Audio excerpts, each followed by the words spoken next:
اسی طرح آدمی جو ہے، جو خاوند ہے،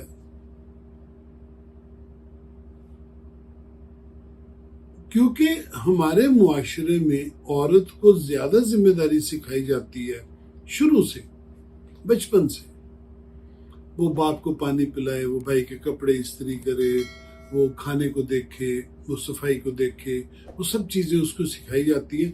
تو جو عورت ہمارے معاشرے کی ہے وہ مرد کی نسبت زیادہ ذمہ دار ہے. یہ بڑے نازک معاملات ہیں، ان پر بڑی آہستگی سے باتیں کرنی چاہیے، بڑی سمجھ سوچ کے باتیں کرنی چاہیے. کسی پر کیچڑ اچھالنا مقصد نہیں ہے، مقصد ہے ہم وجوہات تک پہنچے اور بچیں.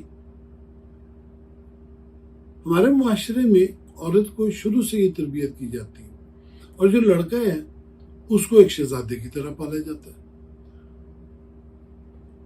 اس طرح جب ہم دیکھتے ہیں شادی شدہ زندگی کو، اور پھر ہم دیکھتے ہیں کہ لڑکا آوارگی کی طرف چلا جاتا ہے، اور یہ نہیں کہ وہ بیوی کے سبب سے ادھر چلا جاتا ہے، وہ پہلے ہی آوارہ ہوتا ہے.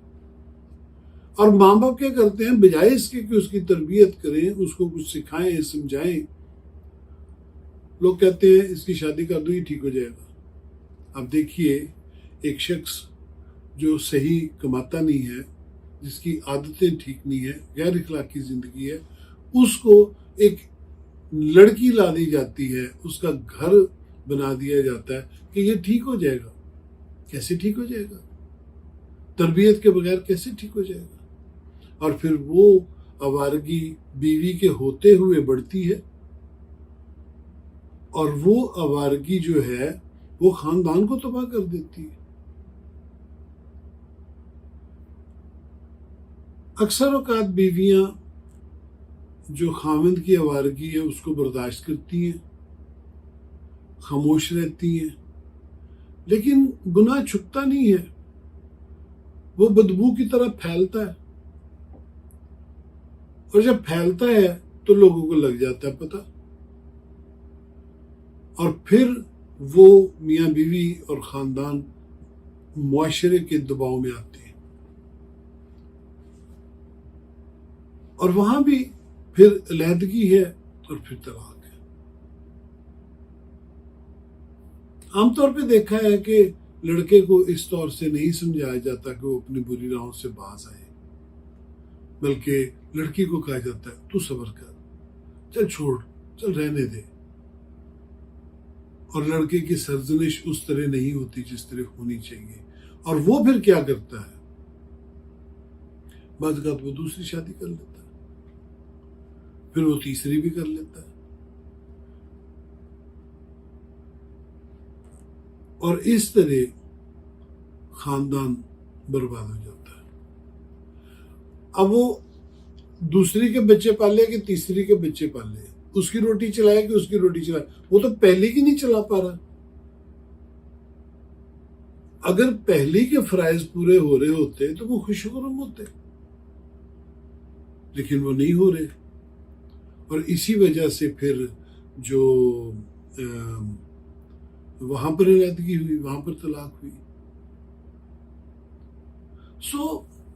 ہمیں اپنے بچوں کی تربیت کی ضرورت ہے. ہم لڑکی کو ذمہ دار بنائیں، لیکن اس سے زیادہ ہم لڑکے کو ذمہ دار بنائیں جس نے خاندان کی سربراہی کرنی ہے. اس کو زیادہ ذمہ دار ہونا چاہیے. کمائی، اندر باہر کے معاملات، اولاد کے معاملات، عزیزوں کے معاملات، ہر ایک چیز کی ذمہ داری اس کو شادی سے پہلے اپنے والدین کے گھر سے ملنی چاہیے، تاکہ وہ زیادہ ذمہ دار ہو.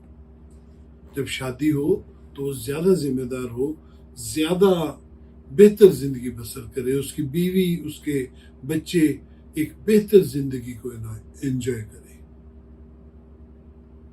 تو یہ بے وفائی کا جو ایلیمنٹ ہے یہ بڑا شرمناک، بڑا گھنونا، بڑا گندا ہے، پر یہ ہمارے خاندانوں میں ہے. It is sad. دکھ ہوتا ہے یہ باتیں کرتے، لیکن یہ ہے. میری خدارہ آپ سے درخواست ہے، اپنے بچوں کی نگہبانی کریں، اپنے بچوں کے لیے کچھ کیجیے، انہیں سکھائیے، اپنے لڑکوں کو زیادہ ذمہ دار بنائیے، شرم حیا کی باتیں سکھائیے۔ اگر وہ شادی سے پہلے آنے جانے والی لڑکی کو، محلے داروں کو عزت کی نگاہ سے دیکھے گا تو کل کو اپنے سسرال، اپنی بیوی کو بھی عزت کی نگاہ سے دیکھے گا۔ اگر وہ ماں باپ کے گھر میں غیر ذمہ دار، بدتمیز ہے، تو شادی کے بعد وہ زیادہ بدتمیز ہوگا اور زیادہ غیر ذمہ دار ہوگا، اور پھر آپ یہ مت سوچئے کہ وہ بسیں گے، وہ نہیں بسیں گے، وہ بس نہیں سکتے۔